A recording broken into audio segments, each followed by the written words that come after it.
Welcome to the lecture of what is embedded system, its characteristic, advantages and basic structure of embedded system. So first, what is a system? System is an arrangement in which all its units assemble work together according to set of rules. So system can also be defined as a way of working, organizing or doing one or many tasks. We can give the example as a watch. Watch is a time displaying system. So its components follow a set of rules to show time. If one of its parts fails, the watch will stop working.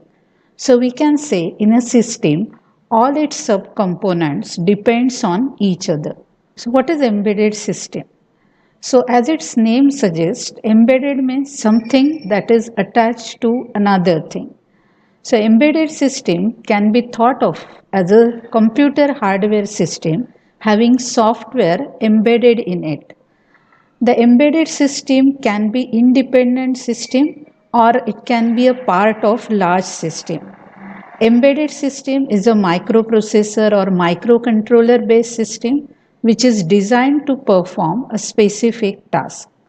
Lot of examples can be given as an embedded system.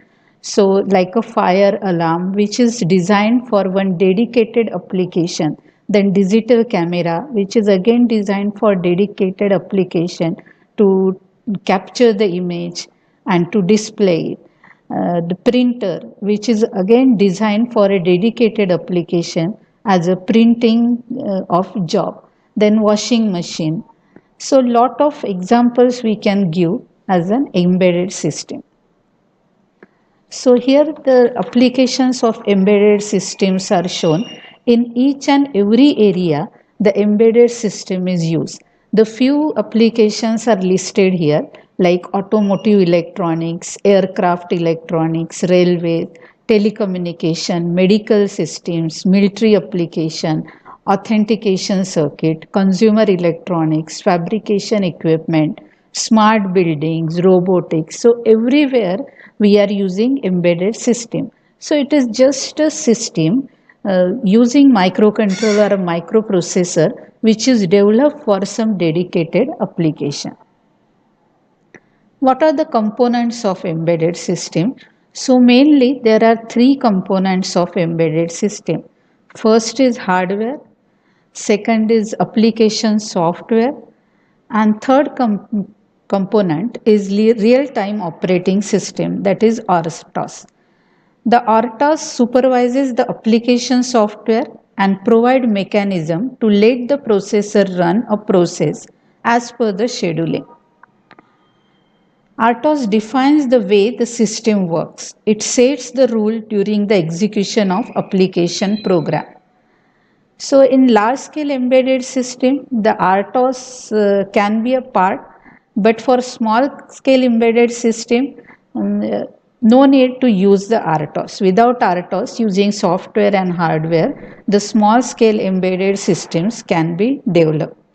So broadly, we can say that the embedded system is a microcontroller based, software driven, reliable, real time control system. Next is characteristics of an embedded system. Mainly there are three characters of embedded system, but we can add more characteristics also. So first go through the three important characteristics of embedded system. The first characteristic is the system must be single function. So an embedded system usually perform a specified operation, and this operation it does is the repeatedly. So same operation is executed or performed repeatedly. For example, pager always function as a pager, printer always function as a printer, mouse always function as a mouse. You cannot use mouse to print a job. So the systems are dedicated. The second characteristic is tightly constrained. So all computing systems have constraint on design matrix, but on embedded system, this tightly constraint is very tight or especially tight. So what are the design matrix? The design matrix is a measure of an implementation features. So it measures the features such as cost, size, power and performance. So embedded system must be tightly constrained about this design matrix like cost, size, power and performance. So cost of embedded system must be as less as possible, size must be as small as possible, power consumption should be very less. So it must be of the size to fit on single chip, must perform fast enough to process data in real time and consume minimum power to extend battery life.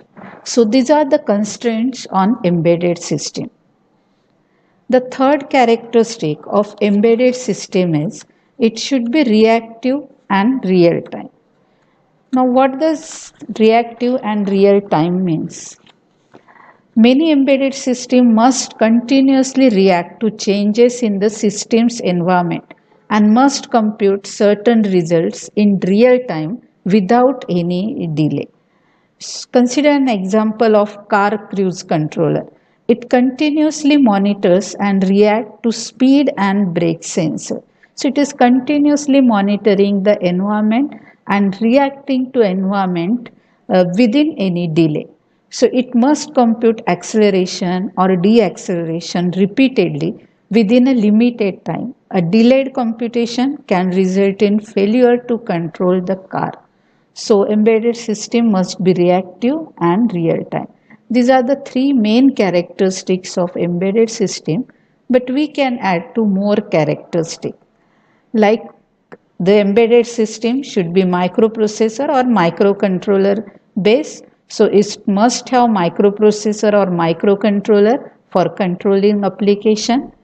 Embedded system must have memory as its software usually embedded in ROM. It does not need any secondary memories. Then connected, that means it must have connected peripherals to connect input and output devices. Then it should be a hardware software system. Software is used for more features and flexibility. Hardware is used for performance and security. So these are the characteristics of embedded system. Advantages of embedded system. There are a lot of advantages of embedded system. That's why everywhere we are using embedded system. So first advantage is the embedded system are easily customizable. The power consumption is very low. The cost of embedded system is low. So product cost is also low and the performance of product is enhanced. So these are the few advantages of embedded system. The basic structure of an embedded system is shown here. So it has a sensor as an input.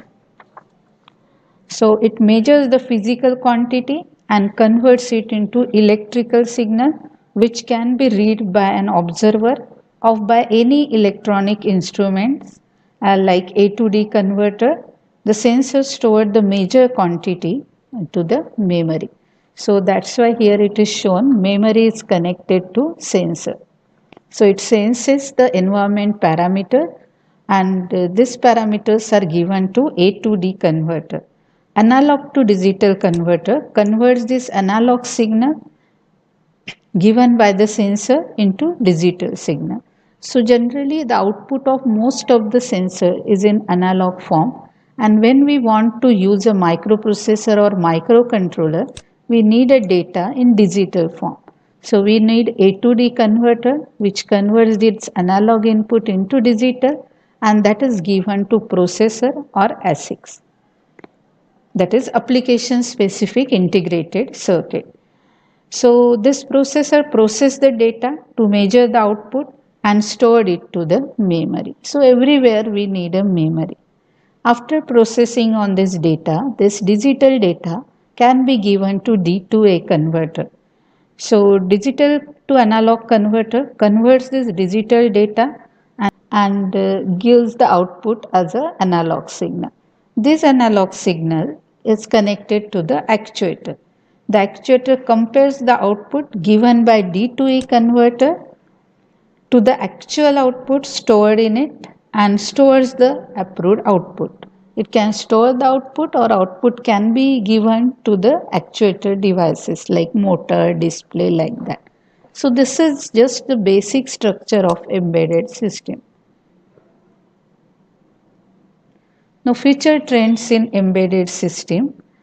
The industry for embedded system is expected to continue growing rapidly, driven by the continued development of various fields like artificial intelligence, virtual reality, augmented reality, machine learning, deep learning, and IoT, that is Internet of Things.